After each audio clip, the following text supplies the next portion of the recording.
Pro Ronaldinho Gaúcho, eu acho que... Não sei, eu penso assim, o jogador hoje, ele ganha muito mais do que se ganhava no passado. Mas acharia muito legal ele, com o talento que tem, querer cravar essa nova história.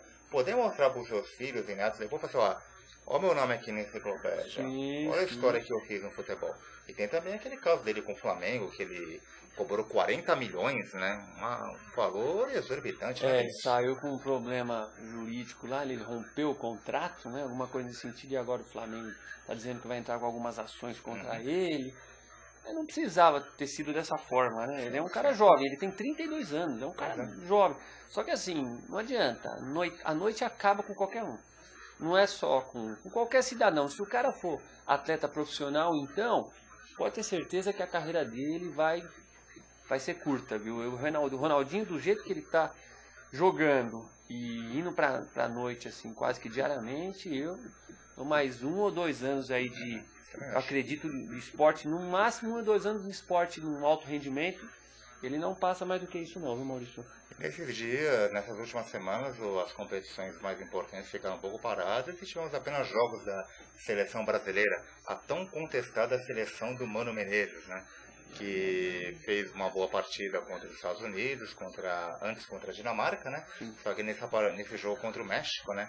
O Neymar, aquele jogador assim, muito habilidoso, como sabemos, mas sempre que ele é muito marcado, sofre muitas faltas, ele acaba perdendo um pouco o controle da situação, né? Vamos ver daqui pra frente, nas Olimpíadas, por exemplo, né? Não, e antes das Olimpíadas, né? Porque agora, é sábado agora, vai ter o jogo contra a Argentina, Contra a né? Argentina, exatamente. E a Argentina vem com o time completo, hein? Eu não sei não. O Messi jogando, inclusive, né? E a defesa do Brasil, você viu quem que vai ser? Não tô sabendo quem vai jogar. O famoso Bruno Vini, Bruno de Vini. São Paulo. Esse cara nunca jogou bola em lugar nenhum do mundo e vive na seleção, titular. Pois é. E ele machucou lá o Thiago, não foi isso? É, exatamente. Parece que E ele o se Bruno machucou. Vini e um tal de Juan, que joga lá, que eu também nunca ouvi falar desse cara. Vamos ver, né?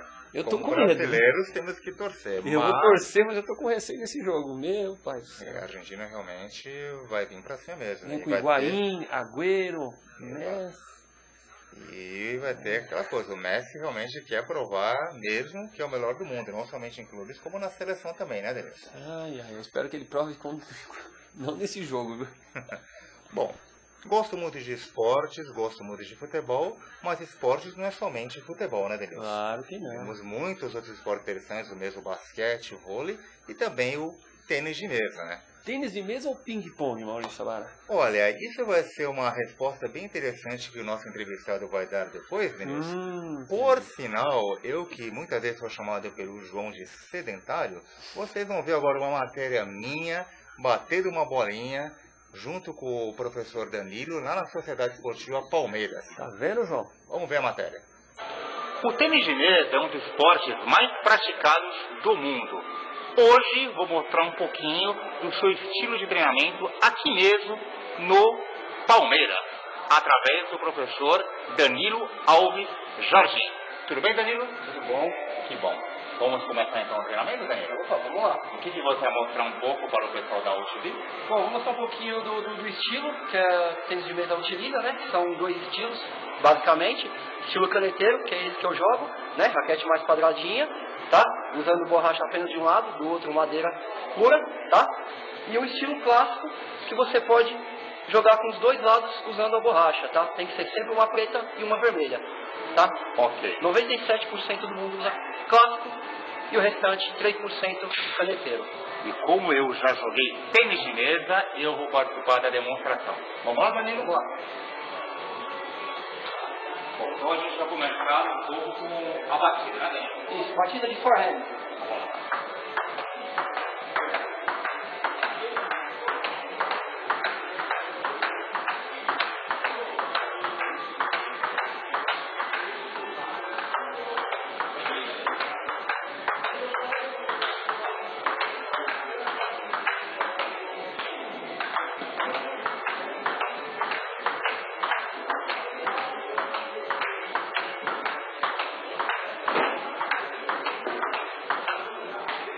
Vamos agora montar um pouco e dentro do corpo, né, Danilo?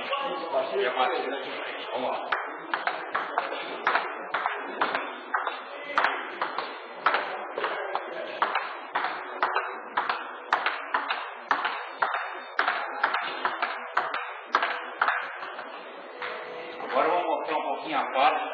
pode ser clássico, né? Que é outra forma da qual o Danilo mostrou que as pessoas costumam praticar tênis de mesa. Então vamos começar da mesma forma com a batida.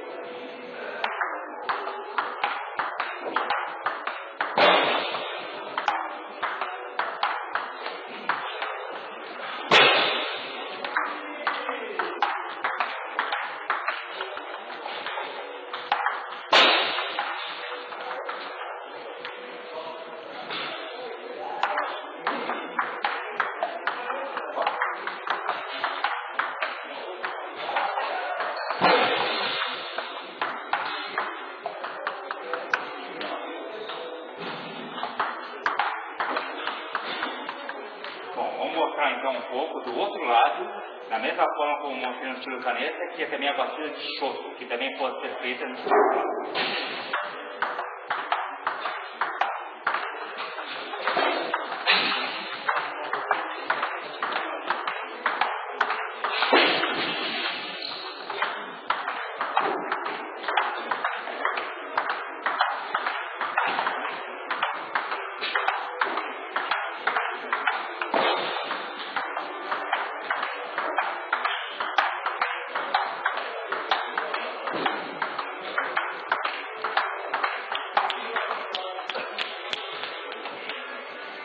É isso aí, foi um pouco da amostra do que é o tênis de mesa no seu estilo de treino, ok?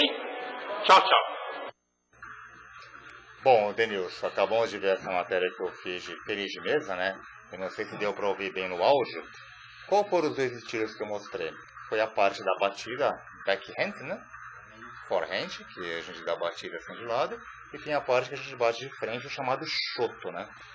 Aí você me perguntou sobre a diferença do tênis de mesa para o ping-pong. Então eu já pergunto para o Danilo, né? Que muita gente fala assim, mas é tudo igual, né? Eu sei que não é tudo igual. Explique para nós então, Danilo, qual é a diferença do ping-pong para o tênis de mesa. Boa noite, Danilo. Boa noite mais uma vez. Bom, a diferença, Maurício, é o seguinte. O ping-pong, a mesa é mais alta, mais larga, a rede é mais alta. A raquete não usa borracha, tá? A bolinha é diferente. Algumas regras são bem diferentes também, tá? Como a gente vai poder ver daqui a pouquinho, que eu vou mostrar as raquetes que a gente trouxe aqui, para todo mundo ver. E já começa basicamente aí pela raquete, né? A gente usa no tênis de mesa hoje uma raquete de madeira, tá? 85% folha única.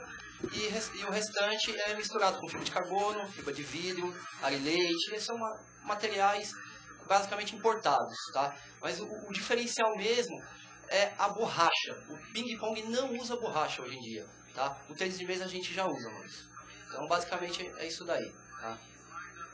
Professor Danilo, uma curiosidade, na verdade, talvez acho que até o Maurício Sabará também tenha. Por que o tênis de mesa? Como você começou a jogar? Quando você começou a gostar? Porque não é natural no Brasil, né? No Brasil a molecada joga bola, quando muito vôlei ou basquete. Por que tênis de mesa? Como é que começou essa sua história com o tênis de mesa? Olha, Denise, é o seguinte, eu estudava, acabei o colégio um pouquinho tarde, tá? E foi meio que por acaso também. Sempre joguei futebol, como a maior parte da população brasileira e do mundo, né? E adorava futebol, queria ser jogador, não tive chance, não tinha altura, não tinha físico, não tinha nada. Então acabou que brincando na escola, numa salinha pequena, uma mesa bem velha, raquete bem velha, brincando, de recreação. Aconteceu que eu participei de uma clínica no Sesc, né, aqui no centro de São Paulo, e acabei gostando. Fiz 2 meses de curso com um professor, se eu puder falar o nome, se não tiver problema, Edilson, para mim é um dos melhores aí de São Paulo hoje, né, um cara super alto astral, técnica apurada, gente fina demais. E ele me ensinou praticamente tudo lá no início, o que eu sei hoje. Tive outros professores muito melhores também, muito bons, só que assim, ele foi o fundamental, porque me abriu a porta, me abriu os olhos para um esporte diferente, né? Que ninguém praticamente sabe que existe, né? A gente não tem infraestrutura, não tem apoio do governo, prefeitura, clubes, nenhum, né? A gente mesmo que corre atrás disso daí. Então, comecei na escola, jogando família, né? Que nem o Maurício mesmo falou agora. Fiz esse curso, depois fui para uma academia aqui na Saúde, chamada Itaim Keiko, né? Para mim, uma das melhores do Brasil também, de São Paulo. Lá foi onde que eu cresci, onde que eu evoluí, onde que eu comecei a dar aula também, né? Lá foi onde as portas, as janelas, o telhado, tudo se abriu para mim, né? Comecei a fazer faculdade, dei aula por 2 anos no Itaiqueico, depois dei aula na Federação Paulista de Tênis de Mesa, e hoje estou na Sociedade Esportiva Palmeiras, com uma equipe bem legal, disputando alguns campeonatos aí pelo Brasil afora também. Ok, Danilo. Então você até comentou os estilos de tênis de mesa, a forma como se realmente segura a raquete, né? Você poderia mostrar. Pelo que eu vi, você trouxe até as 3 raquetes, os 3 estilos básicos do tênis de mesa. Eu trouxe, na verdade, sim. Existem 2 estilos, né? O clássico e o caneta. E aquele que eu chamo de intermediário, que é o classineta. É a mistura do clássico com caneta. Então eu vou mostrar aqui primeiro o clássico. 97% do mundo joga clássico, que é basicamente isso aqui. Praticamente igual uma raquete de tênis, só que o tênis a gente segura lá no final do cabo, né? E o tênis de mesa a gente segura um pouquinho mais aqui no início do cabo, né? Então, grande parte do mundo joga desse estilo. Até no caso você usa as 2 partes, as borrachas, sim. né? As 2 borrachas dos 2 lados.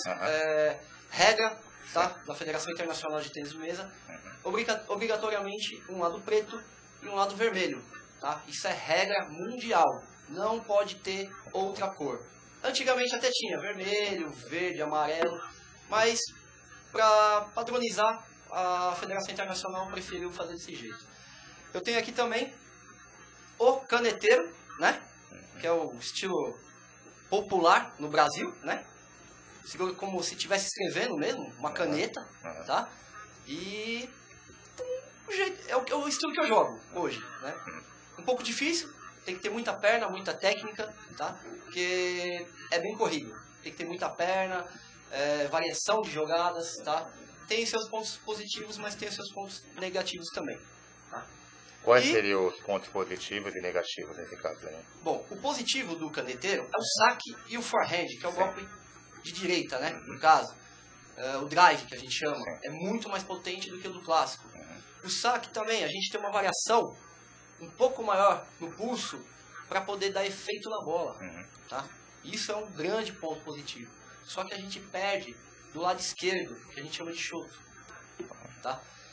E o clássico, voltando um pouquinho, o clássico ele ganha muito. No backhand também, de esquerda. O golpe é muito mais potente do que o do caneteiro, tá? Então o forehand já perde um pouquinho. O saque também é um saque um pouco mais preso, então dificulta um pouco o efeito, a velocidade da bola, que a gente vai colocar para o adversário errar, né? E a tendência é essa, a gente fazer o adversário errar, né? E com isso a gente tem a mistura dos dois, que é o classineta. A gente segura como caneta, só que pode jogar com os 2 lados da borracha, tá? Tanto de costas quanto de frente. A gente chama de costinhas, tá? E a única diferença basicamente é isso daí. O cabo é um pouquinho mais curto, né? Como a gente está vendo. A raquete, o diâmetro dela é um pouquinho menor. É isso aí. Danilo, fazer uma pergunta com relação à seleção, né? A gente vai ter Olimpíadas agora, né? E muita gente não sabe como que é feita a seleção dos atletas que vão para a Olimpíadas, né? A gente sempre vê aí o Goiama, né? Toda vez que tem uma competição internacional, o Goiama participa, a seleção. A impressão que dá é que não tem mais atleta. A gente sabe que realmente não tem um número expressivo de atletas praticando tênis de mesa. Mas assim, só o Goiama. Como que é feita essa seleção? Tem um ranqueamento? Como que o pessoal fica sabendo, assim, por que o fulano tá lá? Tem alguma indicação política? Como é que funciona isso, Danilo? Olha, os bastidores, assim, real, a gente até fica meio cabreiro de falar, né? Mas tem indicação técnica sim, tá? A indicação técnica ela é feita com pontos de ranking e de participação em torneios internacionais, nacionais, tá? Como a gente costuma ver aí, mundo afora também. Isso a seleção da China também faz, uma pequena seletiva, como nós no Brasil também a gente faz, na mesa, disputa essa seletiva todo começo de ano.